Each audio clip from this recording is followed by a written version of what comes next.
விவசாய பெருமக்கள் அனைவருக்கும் வணக்கம். கடந்த வீடியோவில் நண்பர் திரு நாகராஜா அவர்கள் வந்து ஒரு கேள்வி கேட்டிருக்காங்க. அதாவது காலையில் 5லேருந்து 10 மணிக்குள்ளே, காலையில் 5 மணிலேருந்து 10 மணிக்குள்ளே நீங்கள் வந்து மருந்தடிக்க சொல்லியிருக்கீங்க.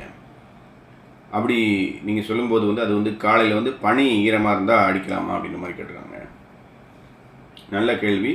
முக்கியமாக நம்ம கவனிக்க வேண்டிய ஒரு விஷயம் வந்து இது வந்து பொதுவாக பனி ஈரம் வந்து அந்த பயிர் மேலே அல்லது களைகள் மேலே, இப்போ களைக்கொல்லி அடிக்கணும்னா களைகள் மேலே அல்லது பயிரில் வந்து அந்த பனியினுடைய ஈரம் வந்து ஒட்டிகிட்டு இருக்கும்போது நம்ம மருந்தடிக்கிறத தவிர்க்கிறது நல்லது. அப்போ எப்போ அடிக்கலாம் அப்படின்னு கேட்டிங்கன்னா, பொதுவாக வந்து சூரியன் உதிச்சதுக்கப்புறம் வந்து அதிகபட்சம் ஒரு 2 மணி நேரம் 2.5 மணி நேரத்தில் வந்து அந்த பனியினுடைய ஈரமானது அந்த பயிர்கள் மேலே இருக்கக்கூடிய பனி ஈரம் அல்லது களைகள் மேலே இருக்கக்கூடிய பனி ஈரம் வந்து காஞ்சிடும். காஞ்சதுக்கப்புறம் நம்ம மருந்தடிக்கலாம்.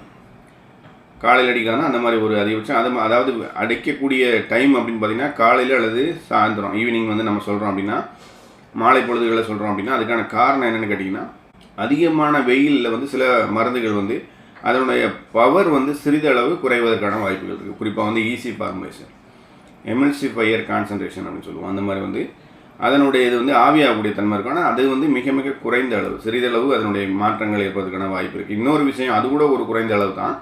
ஆனால் அதிகப்படியான வெயிலில் இருக்கும்போது நம்ம மருந்தடிக்கும்போது இந்த பயிர்களில் வந்து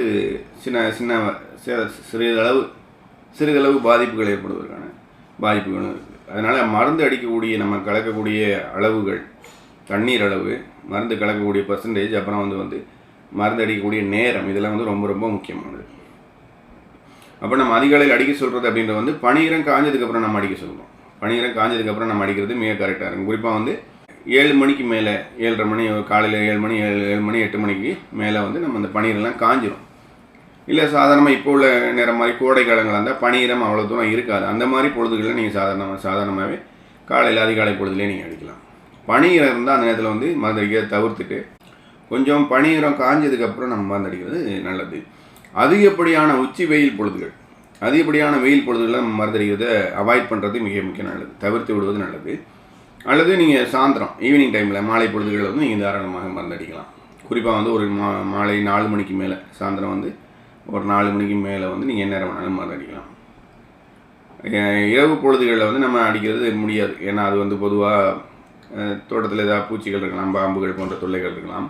அதனால் இரவு பொழுதுகளை நம்ம தவிர்த்துட்டு காலை அல்லது மாலை வேளைகளில் வெயிலில் தவிர்த்துட்டு, இப்படியான வெயில் இருக்கக்கூடிய நேரங்களை தவிர்த்துட்டு நீங்கள் எப்படினாலும் மருந்தடிக்கலாம். அப்புறம் இன்னொரு விஷயம் வந்து மருந்துகள் அடிக்கும்போது நம்ம வந்து அடிக்கிற நேரம் எவ்வளோ முக்கியமோ அது மாதிரி வந்து மருந்துகள் வந்து சொல்லக்கூடிய அளவுகள், ஒரு ஏக்கருக்கு இத்தனை மில்லி அல்லது 10 லிட்டர் தண்ணிக்கு இத்தனை மில்லி அப்படின்ற கணக்கு இருக்குது. உதாரணமாக ஒரு சில மருந்துகள் 10 லிட்டர் தண்ணிக்கு 5 மில்லியாக இருக்கலாம். இன்னும் சில மருந்துகள் வந்து 10 லிட்டர் தண்ணிக்கு 50 மில்லி வரைக்கும் கூட இருக்கலாம். அல்லது சில மருந்துகள் 25 மில்லி இருக்கலாம். அந்த மாதிரி அடிக்கக்கூடிய காம்பினேஷன், நம்ம சேர்க்கக்கூடிய தண்ணீரினுடைய அளவு இதெல்லாம் கரெக்டாக இருந்தால் தான் மருந்து அந்த இடத்துல கரெக்டாக வேலை செய்யும். பயிர்களுக்கும் எந்த விதமான பாதிப்பும் இருக்காது. குறிப்பாக நெல் பயிர்களெலாம் நீங்கள் அடிக்கும்போது நம்ம தண்ணியை வடித்து விட்டு, வயலில் இருக்கக்கூடிய தண்ணி இல்லாதவாறு பார்த்துக்கொண்டு நம்ம அடிப்பது மிகச்சிறப்பாக இருக்கும். அது மாதிரி களைக்கொல்லி அடிக்கும்போது வந்து பார்த்திங்கன்னா அந்த ஈரம், நெல் வயலில் வந்து அதிகமான தண்ணி தேங்கி நிற்காதவாறு பார்த்துட்டு நம்ம களைக்கொல்லி அடிக்கிறது ரொம்ப முக்கியம். மற்ற பயிர்களை பொறுத்த வரைக்கும், நெல் இல்லாமல் மற்ற பயிர்களை பொறுத்த வரைக்கும் நம்ம தண்ணி பாய்ச்சி வயலில் வந்து மேலீரம், மண்ணுக்கு மேலே ஈரம் இருக்கும்போது தண்ணீர் தேங்கி நிற்கக்கூடாது. அதே நேரத்தில் மண்ணில் வந்து ஈரம் இருக்கும்போது நம்ம ஈரம் வச்சு அடிக்கிறது, நீங்கள் தண்ணி பாய்ச்சினா நாளைக்கு அடிக்கிறது, அந்த களைக்கொல்லி வந்து மிக சிறப்பாக ஸ்ப்ரெட் ஆகிறது. அந்த மண்ணின் மேல் வந்து ஒரு போர்வை நன்றாக படருவதற்கு அல்லது வந்து பரவுவதற்கு அந்த ஈரம் வந்து ஒத்துழைக்கும். அது மாதிரி அந்த ஈரத்தினுடைய இதன் காரணமாக அது நன்றாக மண்ணோட ஒட்டிக்கிட்டு நல்லா வந்து மிகச்சிறப்பாக களைகளை கட்டுப்படுத்தும். அது மாதிரி அப்படி நம்ம அடித்ததுக்கப்புறம் ஒரு குறிப்பிட்ட காலத்துக்கு தண்ணி பாய்ச்சாமல் அந்த வயலை காய விடுறது மூலமாக அந்த களைகள் மிக சிறப்பாக கட்டுப்படும். அதே நெல் வயலாக இருந்தால் ஒரு நாள் காய விட்டால் போதும். நான் நெல் வயலை பொறுத்த வரைக்கும் அங்கே வந்து நம்ம சேர் கலக்கி நடவு பண்ணுறோம். அந்த இடத்துல வந்து ரொம்ப காய விட்டோம்னா அந்த மண் வந்து வெடிப்பு விட்டு அந்த தண்ணியை வந்து நிற்க முடியாத ஒரு சூழ்நிலை ஏற்படுவதற்கான வாய்ப்புகள் இருக்குது. அதனால் களைக்கொல்லியை பொறுத்த வரைக்கும் நெல்லுக்கு வந்து தண்ணியை வடித்து விட்டு அடிக்கணும். ஒரு நாள் அல்லது 2 நாட்கள் அதிகபட்சம் காய விட்டு நம்ம திரும்பவும் தண்ணி கட்டிக்கலாம். இந்த மாதிரியான விஷயங்கள் வந்து ரொம்ப ரொம்ப முக்கியமாக பார்க்கணும். அதிகாலை வேளை அதாவது காலை வேளை அல்லது மாலை வேளை, ஈவினிங் எப்படினாலும் சரி தான், அதிகப்படியான வெயில் இல்லாத பொழுதுகளில் வந்து நம்ம மருந்தடிக்கிறது மிகச்சிறப்பான கண்ட்ரோலும் இருக்கும். அதே மாதிரி வந்து உங்களுக்கு பயிர்களுக்கும் எந்த விதமான பாதிப்புகளும் இருக்காது. இது வந்து முக்கியமான விஷயம் வந்து.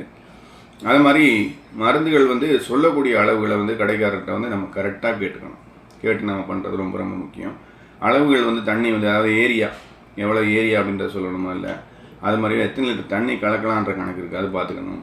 அது மாதிரி தண்ணியினுடைய அளவும் குறைஞ்சிடக்கூடாது, மருந்தினுடைய அளவும் குறைஞ்சிடக்கூடாது. எல்லாம் சரியான விதத்தில் கலந்தடிக்கும் போது நமக்கு நல்ல ஒரு ரிசல்ட் இருக்குது. அது மாதிரி அடிக்கக்கூடிய பருவம் சரியான பருவங்களில் சரியான நேரங்களில் களைக்கொல்லிகள் அல்லது பூச்சி மருந்துகள் அடிக்கும்போது நமக்கு நல்ல ஒரு பலன் கிடைக்கும். அது மாதிரி பிராண்டுகளை வந்து நல்லதாக பார்த்து வாங்கி அடிக்கிறது மிக மிக சிறப்பாகும். நல்ல கம்பெனி மருந்தாக பார்த்து அடிக்கும்போது நமக்கு அங்கே வந்து ஃபெயிலியர் வர்றதுக்கான வாய்ப்புகள் இல்லாமல் மிகச்சிறப்பான ஒரு கண்ட்ரோல் வந்து இருக்கும். அது மாதிரி நிறைய நண்பர்கள் கேட்கக்கூடியது, நாங்கள் மருந்துகள்லாம் நிறைய சொல்கிறீங்க, ஆனால் வந்து நீங்கள் சொல்லக்கூடிய மருந்துகள் எங்களுக்கு கடைகளில் கிடைக்கல, அதே மாதிரி தரமாட்டேன்றாங்க, அது வந்து அவங்க வழக்கமாக கொடுக்குற மருந்தே கொடுக்குறாங்க, அந்த மாதிரி புதிய மருந்துகளை வந்து எனக்கு அனுப்பி வைக்க முடியுமா அல்லது நான் எங்கேயே பெற்றுக்கொள்வது அப்படின்ற மாதிரி கேட்குறாங்க. அந்த மாதிரி மருந்துகள் தேவைப்படக்கூடிய நண்பர்கள் மட்டும் என்னுடைய வாட்ஸ்அப் நம்பருக்கு வாய்ஸ் மெசேஜ் அல்லது டெக்ஸ்ட் மெசேஜ் பண்ணுங்கள். கால் பண்ணுறதை அவாய்ட் பண்ணுங்கள். என்னுடைய வாட்ஸ்அப் நம்பர் வந்து 9003440344. இந்த நம்பருக்கு வாய்ஸ் மெசேஜ் அல்லது டெக்ஸ்ட் மெசேஜ் பண்ணுங்கள். நான் பார்த்துட்டு உங்களுக்கு ஒரு நாளில் கிடைக்கிற மாதிரி மருந்து வந்து கொரியர்லேயே அனுப்பி வைக்கிறேன்.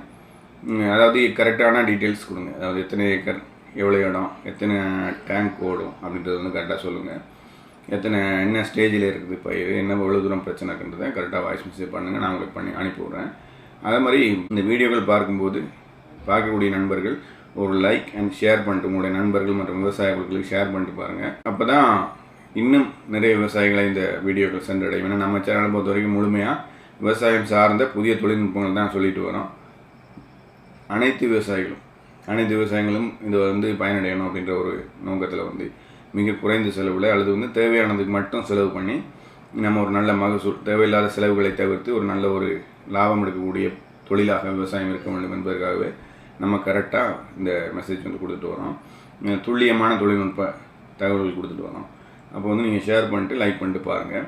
மேலும் விவசாயம் சார்ந்த வேறு ஏதும் சந்தேகங்கள் இருந்தாலும் கமெண்ட் செக்ஷனில் பதிவு செய்யுங்க. அடுத்து வரக்கூடிய நாட்களில், அடுத்து வரக்கூடிய வீடியோக்களில் அதை பற்றி தெளிவாகவும் விளக்கமாகவும் பார்த்து விடலாம். மீண்டும் ஒரு புதிய வீடியோவுடன் உங்களை சந்திக்கும் வரை உங்களிடமிருந்து விடைபெறுவது உங்கள் நண்பன் ஷியாம். நன்றி, வணக்கம்.